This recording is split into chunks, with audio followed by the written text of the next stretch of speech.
back to Self-Wired Happiness. My name is Kanini. Here at Self-Wired Happiness, we unlock the secrets to a long, happy, and successful life. In the last episode, we talked about stress and how stress is like a virus that can steal away your thinking capabilities and get you to desire drugs even more to cope with your situation. In this video, we're going to talk about the leading cause of stress in our lives. If you have watched Mark Leiter in his channel Soft White Underbelly, or even the Dr. Phil show, you will see that they are always in contact with people who have gone through a lot of life's troubles. That is a common theme is childhood trauma. Childhood trauma is the leading cause of a lot of mental health problems that we experience as adults, and it boils down to poor parenting, poor caregiving of a child. It's just the opposite of nurturing. A child should be nurtured in life. That's the proper way of raising a child. But when you neglect a child, abuse a child, do not connect with a child, then they end up having a very terrible life. Good parenting should be nurturing and soothing to a child when they are in distress. There are parents who do not do that. They do not soothe the child. They don't know how because they never received that, and they do not even connect with the child. And this is a leading cause of mental health problems later on in adult life. According to Dr. Frederick Schiffer, and I know I talk about this book a lot because it's really a very enlightening book about childhood trauma and the impact and what it does. He said that if you did not have one parent, either they neglected you or they left or they died, you're going to get traumatized. If just one parent is missing, if one or both your parents died, you're going to get traumatized. Even if you have both parents and they divorce, that's probably gonna traumatize you. But even if they are there and they keep fighting and they do not connect with you, you're going to get traumatized. What was your childhood like with your family? My childhood was pretty good from the outside looking in. Had some things going on in my childhood that would eventually lead me to a sexual addiction, a drug addiction, an alcohol addiction. The lack of emotional nurturance alone is going to traumatize you as a child, and this is going to have probably lasting effects in your whole life into adulthood if you do not understand what it does to you and your psychology, and then somehow overcome it with love. Look at all those shows from Dr. Phil, Mark Leiter. You will see that there is a pattern. A child is neglected and maybe their parents they were doing drugs, they were never coming home, and they were into prostitution or anything like that. And then boom, these adults are doing the same thing as adults. They'll tell you, oh, I love this lifestyle and I like my pimp. I have children, but somebody else is taking care of them. They haven't been able to heal and they've just repeated the same mistakes. They cannot see it. One woman put it so well when she said that the evil you fear most, you wake up one day and you realize it's already there. Whatever life you did not want as a child that hurt you so bad, you wake up one day and you realize you're living that life. You're actually living your worst nightmare. What we see in childhood is what we learn, because that's what we get exposed to, and that is the neural wiring that we get. And if we do not get to a point of self-awareness and decide that we are going to rewire to a greater mind, we stay in the same consciousness that we were exposed to because we don't know any other way. It's ridiculous, and it just happens that way. When it comes to addiction and childhood trauma, I think that there is this void when you don't have anybody nurturing you, soothing you, caring for you. There is this void that you have in your emotional brain, and I liken it to getting into an accident and injuring your brain. When you hear about childhood trauma, imagine somebody who has a brain injury, because that's the extent of the injury. If you want to compare what childhood trauma is, it's like when an adult is exposed to a war. That failure to protect a child is the same as you going into a war, being exposed into a war or being assaulted or getting into an injury. That's that's the equation. That's how you equate that trauma, because it's a lot for a child. Most of the child's brain is emotional, and when it's neglected, it doesn't develop well. The child becomes very anxious because now their whole nervous system goes into a survival state, and to correct that survival state takes a lot of learning, a lot of practice, a lot of meditation. You can mess up a child's nervous system if you do not take good care of them and nurture them and love them and explain things to them in life.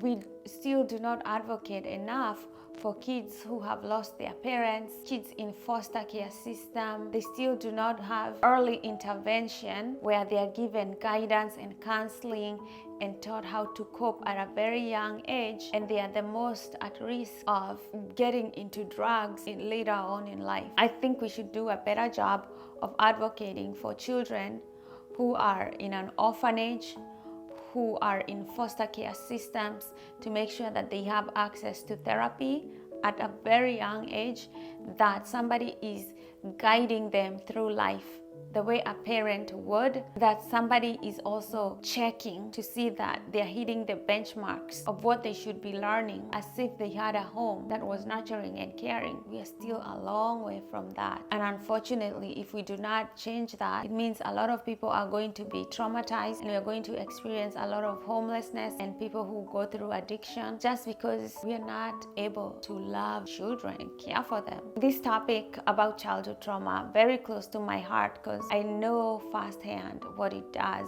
You can go through life feeling extremely lonely. Even if you have other people supporting you, you're not able to explain to people what's happening to you, because this is a nervous system problem. It's so deep into your nervous system. It's hard to correct that unless you understand that you really have to meditate. You have to calm yourself down, and you have to do hours and hours of this so that you can correct the system that was in survival, in lack, into wholeness. You kind of integrate it. If you went through childhood trauma, I would say the one thing that you probably need most is to meditate so that you can fill that void with self-love. Also, loving affirmations really helped me to connect with myself and love myself even more. Another thing that can help you is to have a good support system. It's hard for somebody who's gone through childhood trauma to believe that there are actually people out there who care, because you're not used to that. But having a good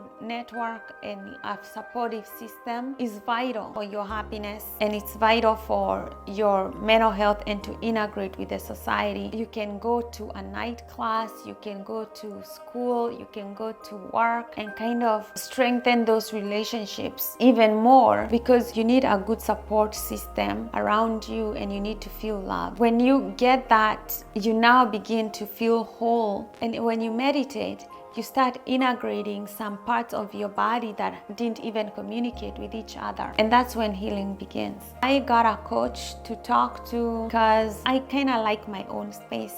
Even to this day, I do connect with people, but I don't let them all the way in.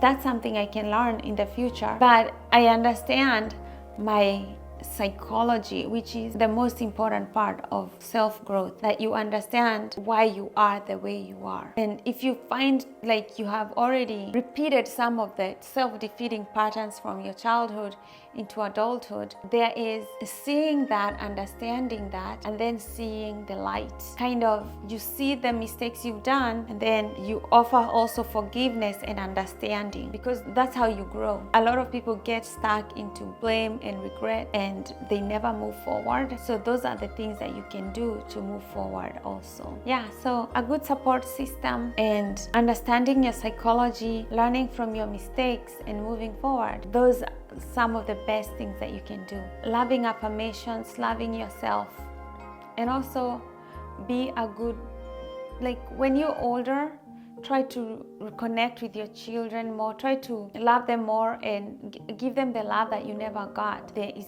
this huge line of trauma where your parent did not connect with you, and then you don't connect with your children, and then they go on like that. You are the one who has to stop it, because you're the one who is in the know. Even if you've raised children and you realize that you did mistakes when they were growing up, you can go back to your adult child and correct those errors that you have made and make amends with your child. Tell them, I grew up like this. I did not know how to parent well. I wish I did a better job with you, and I am sorry for the mistakes that I made. I want you to know that I wish you will be a much better parent than I am, because I didn't know any better, and I wish that I protected you more, I listened to you more, I connected with you more.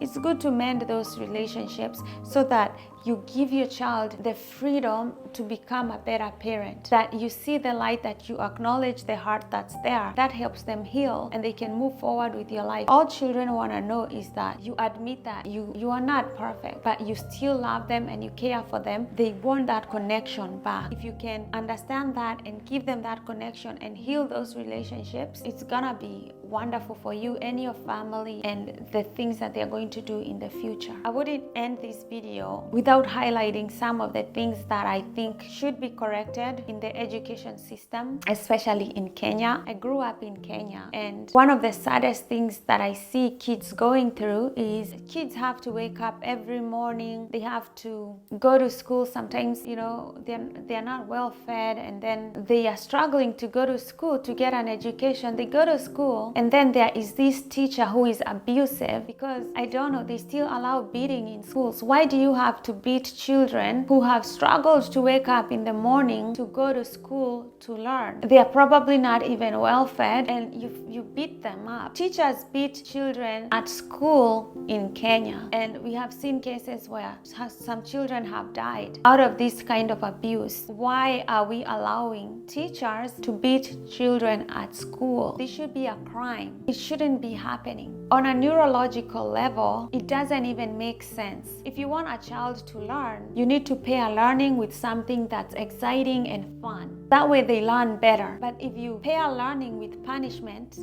the child is not ever gonna learn anything from that kind of a system. And now we have children who, as adults, can't speak up. They are timid. They have to cope with drinking and drugs because we put them in an education system that was just abusive and unsupportive right from the very start. How do we show love to our children if this is the best that we can do? Honestly, it's heartbreaking for me to watch, and I don't know why we don't even speak up more about it.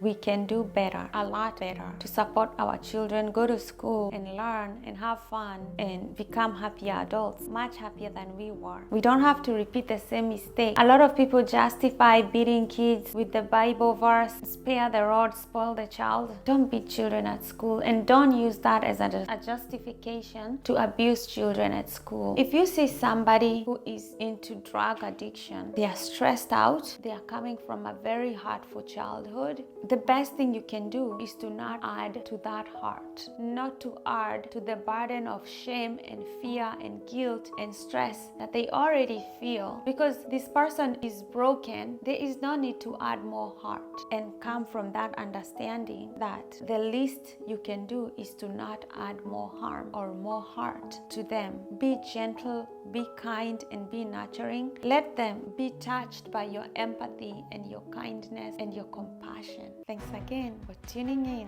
to Self-Wired Happiness. I love you. Please like, subscribe, and share. And until next time, namaste.